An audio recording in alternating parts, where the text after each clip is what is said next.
Operation सिंदूर के बाद पाकिस्तान में जिस तरह की खुशी मनाई गई, उसे देखकर मुझे तो ऐसा लगता है कि अगर ये लोग 1971 में मौजूद रहते तो इनके 93,000 आर्मी ने हमारी आर्मी के पास सरेंडर करके जो अनब्रेकेबल वर्ल्ड रिकॉर्ड बनाया था, उसके खुशी में ये लोग तो पागल ही हो जाते। ऐसा मेरा मानना है। आप इस बारे में क्या सोचते हैं? कमेंट में जरूर बताइएगा।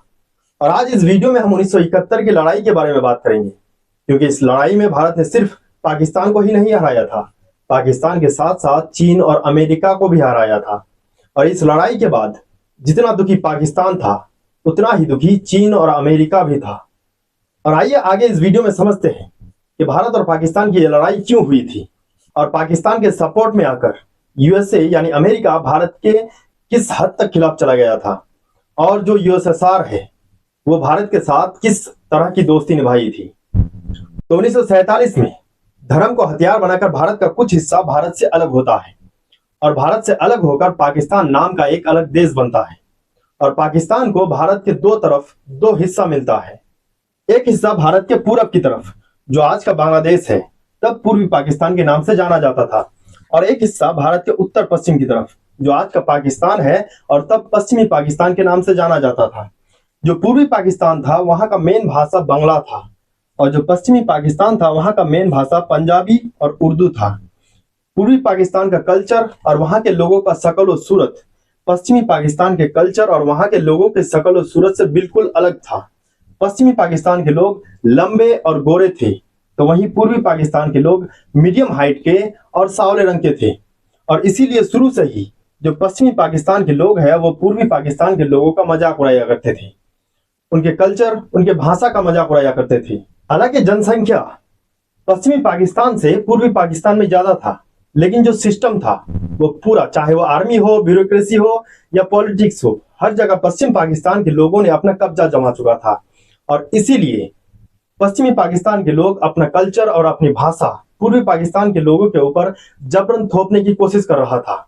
और जब अपने ही देश में इस तरह का भेदभाव हो रहा था, तो पूर्वी पाकिस्तान के लोगों ने आंदोलन करना शुरू किया, और उस आंदोलन में उन्होंने पाकिस्तान में डेमोक्रेसी बहाल करने की बात कही और पूर्वी पाकिस्तान को ग्रेटर ऑटोनॉमी देने की बात कही। और जैसे ही आंदोलन शुरू हुआ, पश्चिमी पाकिस्तान के जो रूलिंग क्लास थे उन्होंने इस आंदोलन को बातचीत से सुलझाने के बजाय इसको जबरन दबाने की कोशिश करने लगा। और इस आंदोलन को जितना दबाने की कोशिश करने लगा, ये आंदोलन पूर्वी पाकिस्तान में उतना ही तेजी से फैलने लगा। और दिसंबर 1970 को जब जनरल याह्या खान ने पाकिस्तान में इलेक्शन करवाया, तो पूर्वी पाकिस्तान के शेख मुजीबुर रहमान की आवामी लीग पार्टी ने 167 सीटों में जीत हासिल किया। तो वहीं पश्चिम पाकिस्तान के जुल्फिकार अली भुट्टो की पाकिस्तान पीपल्स पार्टी ने 86 सीटों में ही जीत हासिल किया, यानी बहुमत शेख मुजीबुर रहमान के पास था और वो पाकिस्तान का प्रधानमंत्री बनने वाला था। लेकिन जनरल याह्या खान और जुल्फिकार अली भुट्टो को यह लगा कि अगर शेख मुजीबुर रहमान प्रधानमंत्री बनता है तो उनके हाथों से सब कुछ निकल जाएगा, और इसीलिए इन दोनों ने प्लानिंग करके शेख मुजीबुर रहमान को सरकार बनाने नहीं दिया।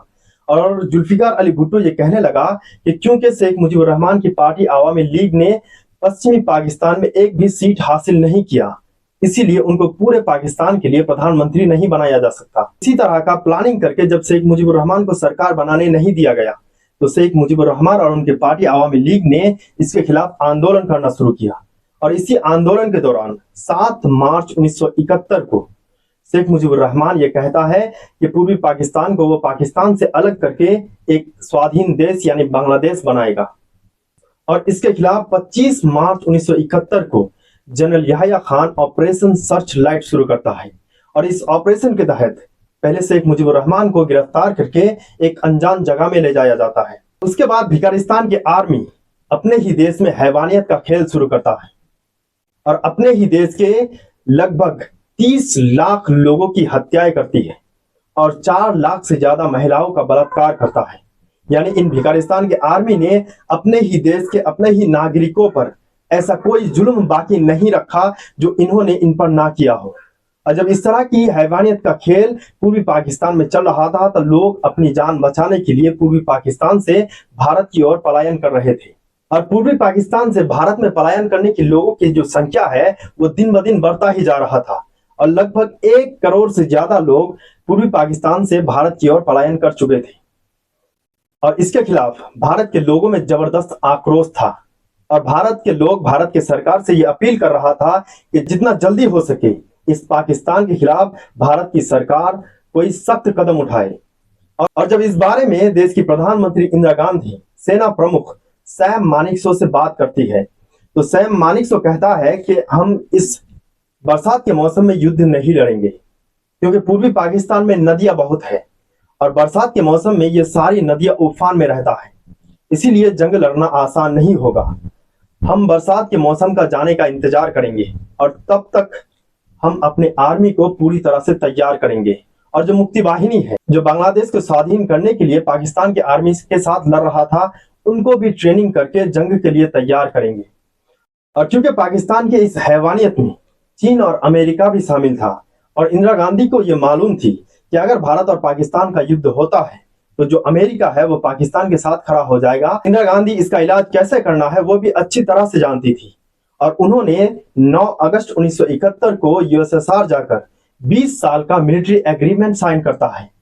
और एग्रीमेंट ये होता है कि अगर भारत और यूएसएसआर पर हमला होता है तो ये एक दूसरे की मदद करेगा, पूरी तरह से मदद करेगा। और इस एग्रीमेंट के बाद इंदिरा गांधी फुल कॉन्फिडेंस में थी और हमारी सेना भी पूरी तरह से तैयार हो चुका था और उसके साथ साथ मुक्ति वाहिनी को भी ट्रेनिंग कराकर पूरी तरह से तैयार कर दिया गया था। और 4 दिसंबर की तारीख को भी मुतय्यन कर दिया गया था भारत की सेना की तरफ से कि इस दिन भारत की सेना पूर्वी पाकिस्तान में घुसेगा और पूर्वी पाकिस्तान को भिखारिस्तान के आर्मी से आजाद करेगा।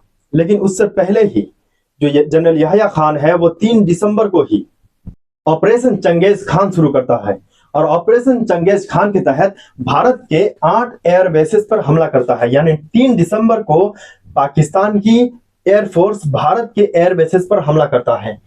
और क्योंकि भारत के एयरफोर्स को पहले ही पाकिस्तान से हमले की आशंका थी, इसीलिए सब कुछ सुरक्षित जगहों पर रख दिया गया था और इस हमले में भारत को कोई नुकसान नहीं हुआ। और अब 4 दिसंबर को भारत पूरी तरह से युद्ध में उतर जाता है और भारत की पहले से ये रणनीति थी कि वो पश्चिम की तरफ, यानी भारत के पश्चिम की तरफ वो पाकिस्तान के आर्मी को रोक के रखेगा, यानी इधर डिफेंसिव रुख अपनाएगा और पूर्वी पाकिस्तान में आक्रामक रूप अपनाएगा और जल्दी से जल्दी अपने मिशन को पूरा करेगा। तो और जैसे जैसे दिन बीत रहा था पाकिस्तान की हालत खराब हो रही थी और इधर पाकिस्तान की हालत खराब हो रही थी, उधर अमेरिका का पेट में दर्द हो रहा था और इसीलिए अमेरिका सीज फायर करवाने के लिए यूएनओ में जाकर प्रस्ताव पास करने की कोशिश करने लगा।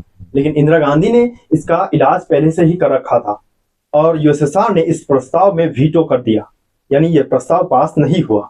तो उसके बाद जो अमेरिका था वो भारत को अब धमकाने लगा कि अगर भारत अपनी सेना को पूर्वी पाकिस्तान से नहीं विड्रॉल किया तो अमेरिका इस वार में खुद इन्वॉल्व हो जाएगा।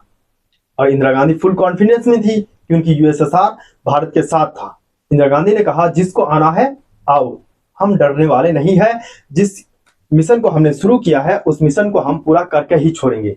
और सेना प्रमुख सैम मानेकशॉ से कहा कि इस मिशन को जितना जल्दी हो सके उतना जल्दी पूरा करो। और जब इस तरह का जवाब भारत की तरफ से अमेरिका को मिला तो जो अमेरिका का तत्कालीन प्रेसिडेंट था निक्सन, उसने अपने 7वें बेरे को ये ऑर्डर किया कि वो बंगाल के खाड़ी की तरफ रवाना हो जाए और साथ ही साथ जो यूके का HMS ईगल एयरक्राफ्ट कैरियर है उसको भी कहा कि तुम अरबियन सी की तरफ रवाना हो जाए। यानी भारत को दोनों तरफ से घेरने की अमेरिका कोशिश करना शुरू किया और इधर ये ऑर्डर हुआ और इंदिरा गांधी ने यह खबर यूएसएसआर तक पहुंचा दिया। यह खबर यूएसएसआर तक पहुंचते ही यूएसएसआर ने तुरंत ही अपना न्यूक्लियर हथियारों से भरा हुआ सबमरीन और विध्वंसी जहाज प्रशांत महासागर की तरफ से भारत की मदद के लिए भारत की ओर रवाना कर दिया। और जब न्यूक्लियर हथियारों से भरा सबमरीन और विध्वंसी जहाज भारत की मदद के लिए आ रहा था तो जो अमेरिका का जो 7वां बेरा था और यूके का HMS ईगल एयरक्राफ्ट कैरियर था वो भारत की तरफ आने से मुड़कर दूसरी तरफ चला गया, यानी ये दोनों दुम दबाकर भाग गया।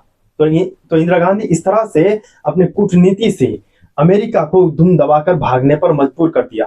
तो इधर अमेरिका भाग गया और उधर हमारे आर्मी ने अपना मिशन तेज कर दिया और महज 13 दिनों के अंदर इन भिखारिस्तान के आर्मी की हालत इस तरह से खराब किया कि पाकिस्तान अपने 93,000 आर्मी के साथ भारत के सामने सरेंडर करने पर मजबूर हो गया। और इस जंग के जीतते ही भारत ने इतिहास के साथ साथ पाकिस्तान के 2 टुकड़े करके दुनिया का भूगोल भी बदल दिया।